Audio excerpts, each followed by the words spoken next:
How's it going, friends? Today we are looking at the Hobby King Basher Rocksta, the little mini crawler that just came out from Hobby King. And in this video I'm going to do a lot of driving. We'll talk about its performance, compare it to some other crawlers that just came out, and talk about the damage report for it. Now, before we get to all that, I just want to say that I almost didn't get this crawler because I generally don't have very good luck with products from Hobby King other than batteries. I had the B17 with the broken retract out of the box, C47 with the bent motor shaft, which almost caused me to lose that plane because it shredded in the air. I was lucky to get it back. So generally don't have good luck with Hobby King products, so I'm kind of gun shy about ordering them, and you don't see a lot of these products on my channel because of that. So I got this one because it just looked too good. It really is a cool looking little crawler, as you can see. Four-wheel steering, motors on the axle, and just a really cool looking little crawler. So I got it, and out of the box, bound it. There's a little bind port right in here, and you just put a little screwdriver in there, push the button, turn it on, push the bind button on your transmitter, turn it on, and it bound no problem. Turn the wheel, steering worked. I was feeling like I was home free. I finally had something that worked from Hobby King right out of the box.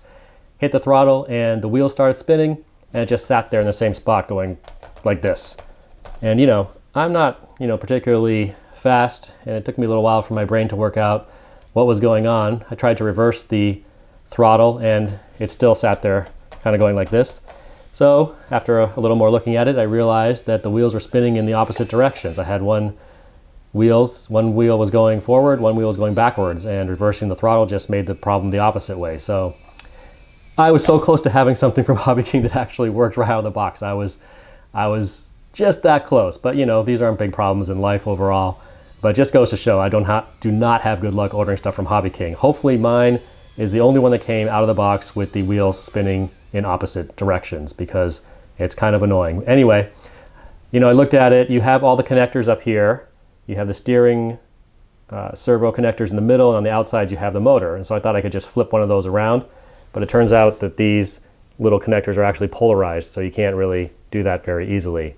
Luckily enough, you have access to the wires, and there's enough slack in it that I could pull the wire out, cut the wire, and resolder the connector on the opposite way. I did that for the front. Could have done it for the back. It didn't really matter.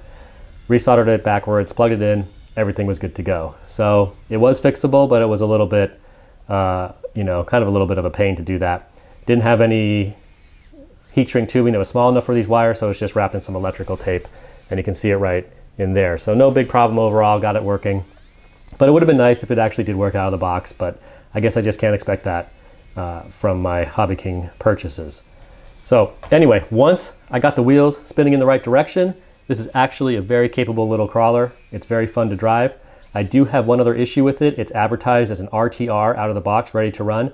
And to me, an RTR means it has everything in it other than the transmitter batteries. And you do need 4 AA batteries for the transmitter. But other than that, it should have everything in the box ready to go. This does not come with the main battery for the truck. A 2-cell 350 milliamp LiPo is recommended. The battery goes in back here, but it doesn't come with it. So to me, it's not really an RTR. So if you think about it as, oh, this costs X dollars compared to another RTR that's Y dollars, it's really this is X plus the battery, because it does not come with it.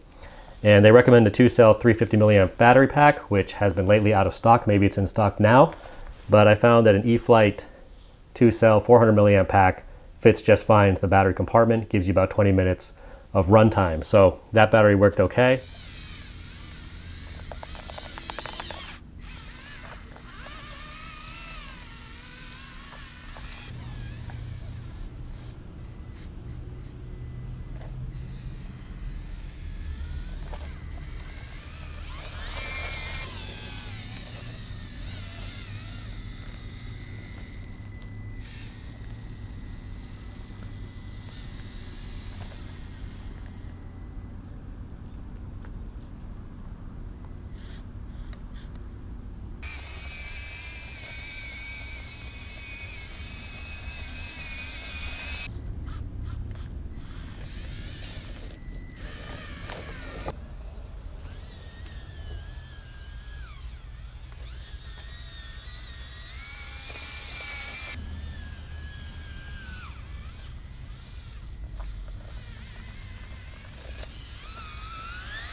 All right, so once the wheels were spinning in the right direction, once I had the battery going, this is actually a really capable little crawler. It's really fun to drive. It's got good suspension travel. You know, if you compare it to the Temper, which I just reviewed, you can see I was going to do a comparison of these two. I was going to drive them and, you know, do sort of a challenge comparison, but there's really just no competition. This Basher is just so much more capable than the Temper. It's a bigger truck. You know, we're taking some liberties with what's 1/24 scale here, obviously, because this is clearly a much bigger truck than this one. And just, you know, suspension travel wise, it's much better. It's got more power. It's got the four-wheel steering. It's got the motors on the axle and the battery underneath, so it's lower center of gravity. You can go up much steeper inclines without flipping back. So just a much more capable crawler overall. It's not perfect, but way more capable than this. So really no reason to even compare them. This is just not in the same ballpark, so there it goes. Now again, this one is a little bit bigger, but I find that it's really kind of the perfect size because you can get it over some challenging stuff and you don't have to sort of make up really easy courses for it to drive over. And it's also small enough that I can throw it in the backpack, and I took it on some hikes and, you know, would find some spots just going on some hikes around the area that were good for crawling, take it out of the backpack, do some crawling, and then put it back in. So it's actually really portable. You can't really do that with a 10th scale crawler as easily, you know, haul it around on a long hike, but this one will easily go in the backpack with everything you need. Even just with one battery, you've got 20 minutes run time at least, so pretty decent overall.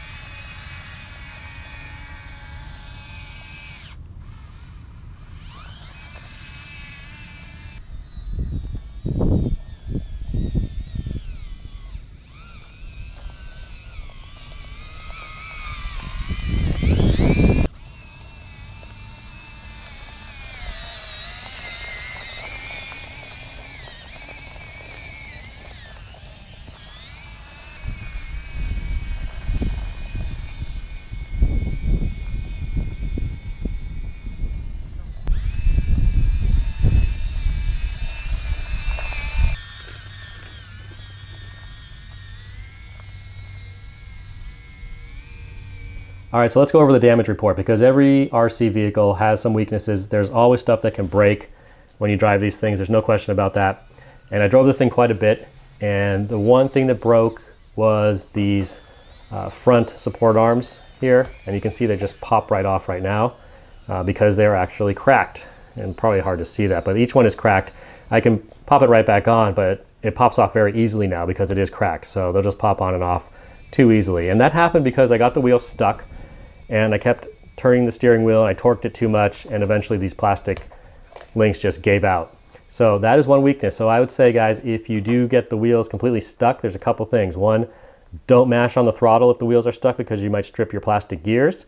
And also, don't turn the steering wheel, you know, too hard if you're stuck and it's starting to twist and torque, because you can break these plastic links. Now, fortunately, they do have a lot of spare parts available.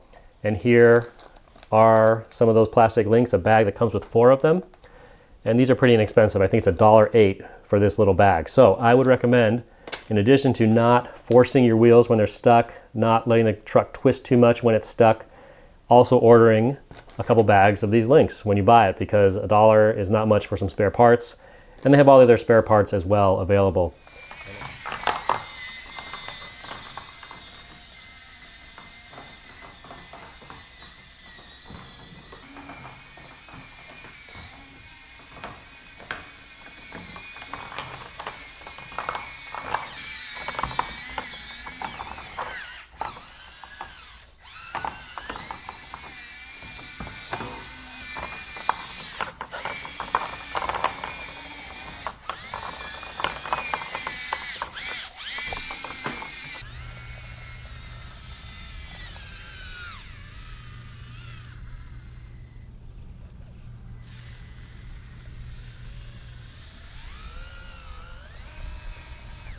Even though this crawler was technically a lemon out of the box because the wheels were spinning in the wrong direction and I had to resolder the wire connector back the other way. And by the way, if you do have to do that, these wires are a little cheesy, so be careful when you strip them and resolder them. You can strip the entire wire when you're removing the insulation if you're not careful. A little bit of a cheesy factor there.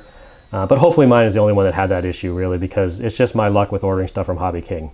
So even with that, even that it's not a true RTR because you don't have the main battery, with all that, I would still recommend it because it's so much fun to drive. It's really a great little crawler. It's really capable, just the right size for portability, so you can take it along with you and just take it out and do some crawling when you find a good spot. And very capable, just a fun car to drive. 20 minutes runtime with the 400 milliamp 2-cell battery, which does fit in there, and just overall a good crawler.